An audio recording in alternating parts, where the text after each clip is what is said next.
بالله من الشيطان الرجيم بسم الله الرحمن الرحيم سيحلفون بالله لكم إذا انقلبتم إليه لتعرضوا عنهم فأعرضوا عنهم إنهم رجس ومأواهم جهنم جزاء بما كانوا يكسبون يحلفون لكم لترضوا عنهم فإن ترضوا عنهم فإن الله لا يرضى عن القوم الفاسقين صدق الله العظيم بسم اللہ الرحمن الرحیم۔ جب تم ان کے پاس واپس جاؤ گے تو یہ لوگ تمہارے سامنے اللہ کی قسمیں کھائیں گے تاکہ تم ان سے درگزر کرو، لہذا تم بھی ان سے درگزر کر لینا۔ یقین جانو یہ سراپا گندگی ہیں اور جو یہ کمائی کر رہے ہیں اس کی وجہ سے ان کا ٹھکانہ جہنم ہے۔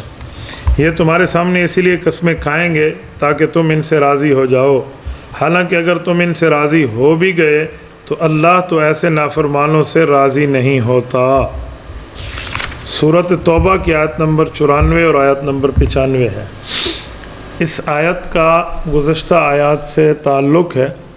گزشتہ آیتوں میں ہم نے پڑھا تھا کہ حضور پاک صلی اللہ علیہ وآلہ وسلم جب تبوک کے سفر سے واپس تشریف لا رہے تھے تو اس وقت جو منافق حضور علیہ الصلوۃ والسلام کے ساتھ نہیں گئے ان کی کیفیت کیا تھی، یہ وہی بتایا جا رہا ہے۔ رسول اللہ صلی اللہ علیہ وآلہ وسلم کے ساتھ صحابہ کرام تھے۔ اب صحابہ کرام کا ان کے ساتھ آنا جانا اٹھنا بیٹھنا یہ معاملہ تھا، تو جب مدینہ منورہ میں اللہ کے رسول صلی اللہ علیہ وسلم نے آنا تھا تو ظاہری بات ہے صحابہ کرام کے ساتھ ان کی بات شروع ہونی تھی۔ تو صحابہ کرام کو اللہ رب العزت نے ان دو آیات میں ایک بات ارشاد فرمائی یہ جھوٹی قسمیں بھی کھائیں گے اور جھوٹے وعدے بھی کریں گے، اور وقت آیا تو یہ اللہ کی قسم کھا کر کہیں گے کہ ہم اللہ کو حاضر ناظر جان کر کہہ رہے ہیں، ایسی بات نہیں تھی۔ تفسیر بغوی میں ہے کہ یہ آیت 3 شخصوں کے بارے میں اتری ہے۔ نمبر 1 جد بن قیس، نمبر 2 مطب بن بشیر، نمبر 3 عبداللہ بن ابی۔ یہ 3 منافق تھے جنہوں نے آپس میں طے کیا تھا کہ روم بہت بڑی سلطنت ہے، مسلمانوں نے واپس نہیں آنا، انہیں ختم ہو جانا ہے۔ تو اب وہ تو واپس آ گئے، وہاں سے کچھ نہ ہوا، تو ان تینوں نے جھوٹی قسمیں کھانا شروع کی۔ یہاں قسموں کی 2 باتیں ذکر کی گئی ہیں۔ نمبر 1 اللہ کی قسم، نمبر 2 قسم۔ یہ جھوٹی قسمیں کھا کر آپ کو یقین دہانی کرائیں گے۔ لِتُعْرِضُوا عَنْهُمْ تاکہ آپ ان سے اعراض کریں۔ اعراض کا مطلب کیا ہے؟ یعنی بس ہماری سزا نہ ہو، ہماری سرزش نہ ہو، بس ایسے ماحول اچھا رہے، خاموش رہے، آپ علیہ السلام ہمارے اوپر کو غصہ نہ کریں۔ تو اللہ نے فرمایا آپ بھی فَعَارِضُوا عَنْهُمْ ان سے نظر انداز کر لینا۔ اب نظر انداز کرنے کا مطلب یہ نہیں ہے کہ انہیں معاف کر دینا، بلکہ مفسرین نے یہاں تفسیر میں لکھا ہے کہ نظر انداز کر دیا جائے کا مطلب ہے نہ فوری ان کو سزا دی جائے، نہ ان سے معافی قبول کرنے کا وعدہ کیا جائے کہ انہیں معاف کر دیا گیا، ایسی کوئی بات نہیں ہے۔ یہ اس نفاق کی وجہ سے سراپا گندگی ہیں، ان کی معذرت جھوٹی ہے اور انہیں اس گندگی سے یہ معذرت پاک نہیں کر سکتی، اس کا حساب اللہ ان سے لے گا۔ اس آیت میں ایک بات سمجھ آتی ہے کہ جو بندہ اپنی غلطی کر کے گناہ کرتا ہے نا، تو گناہ کے بعد معافی یہ تو قبول ہو جاتی ہے، لیکن ایسی معافی جو اوپر سے لفظ معافی ہو، اندر سے بندے کے دل میں منافقت ہو، تو فرمایا اس سے کوئی معافی شافی نہیں ہوتی۔ دوسری بات یہ سمجھ آئی ہے کہ اگر جھوٹ بول کے کوئی بندہ اللہ کی قسم کھا کر کوئی بات کر لے تو ظاہری طور پر انسان اعتماد کر لے گا، اس کے اعتماد کرنے سے وہ آخرت کے گناہ سے نہیں بچ سکتا، اس سے اللہ جانے گا اور اللہ کا معاملہ اس سے طے ہوگا۔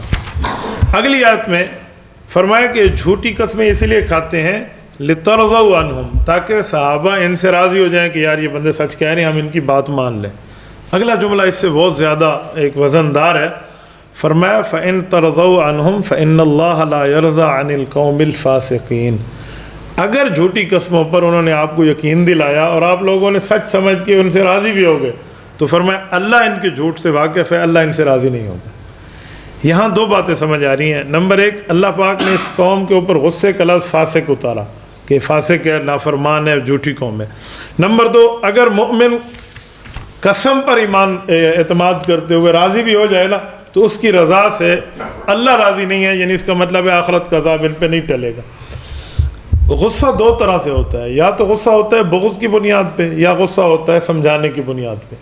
جب والد اپنی اولاد پر، استاذ اپنے شاگرد پر، شیخ اپنے مرید پر غصہ کرتا ہے تو اس لیے نہیں کرتا کہ اس کو اس سے بغض ہے، وہ اس لیے کرتا ہے تاکہ اس کی اصلاح ہو جائے۔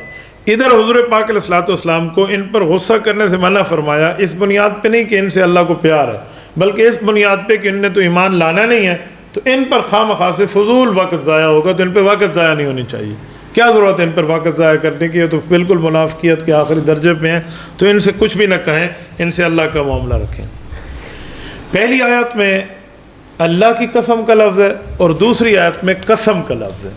اس سے ایک بات سمجھ آتی ہے کہ کوئی بندہ کہے کہ میں نے اللہ کی قسم کھائی ہے، یہ بات ہے، یا کہے میں نے قسم کھائی ہے، اللہ کا لفظ ذکر نہ کرے، یہ دونوں لفظ قسم ہوتے ہیں۔ یعنی یوں نہ سمجھیں کہ کوئی بندہ کہے میں یوں کہوں گا اللہ کی قسم ایسا ہے تو وہ قسم بنے گی، اور اگر میں کہوں قسم ایسا ہے تو قسم نہیں بنے گی، یوں نہیں ہے۔ قسم کہیں یا اللہ کی قسم کہیں، دونوں قسم میں برابر ہیں۔ جیسے حلف کہتے ہیں نا، ایک بندہ کہے میں اللہ کے لیے حلف اٹھا کر یہ جملہ کہہ رہا ہوں تو وہ حلف ہے۔ یہ کوئی ویسے ہی کہہ دے کہ میں حلفاً کہہ رہا ہوں تو بھی حلف بنتا ہے، کیونکہ اللہ رب العزت نے یہاں دونوں کو ایک ہی معنی میں استعمال فرمایا ہے۔ دوسری بات کہ مشرک کو، منافق کو یہاں پلیتی کہا گیا ہے، یہ قرآن کریم کے کئی مقام پہ ہے۔ مثلا انما المشرکون نجس فلا یقربوا المسجد الحرام بعد عامہم ھذا، یہ آیت منافق اور مشرک کو پلیتی بتا رہی ہے۔ تو اس پلیتی کا کیا مطلب ہے؟ اس پلیتی کا مطلب ہے ان کے من کی پلیتی، جو ان کے اندر جو اللہ کے لیے، رسول اللہ کے لیے، صحابہ کے لیے، دین کے لیے، اسلام اور مذہب کے لیے جو نفرت موجود ہے نا، اس کو پلیتی کہا گیا ہے۔ یہ نہیں ہے کہ بظاہر ان کا جسم کوئی پلیت تھا، اندر کی پلیتی مراد ہے۔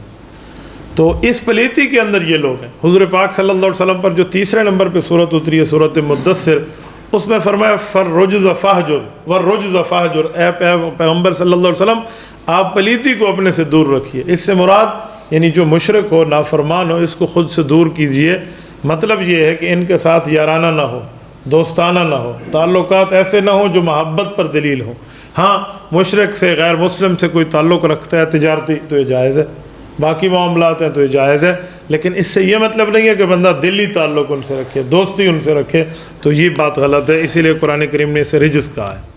تبارك الذي نزل الفرقان على عبده ليكون للعالمين نذيرا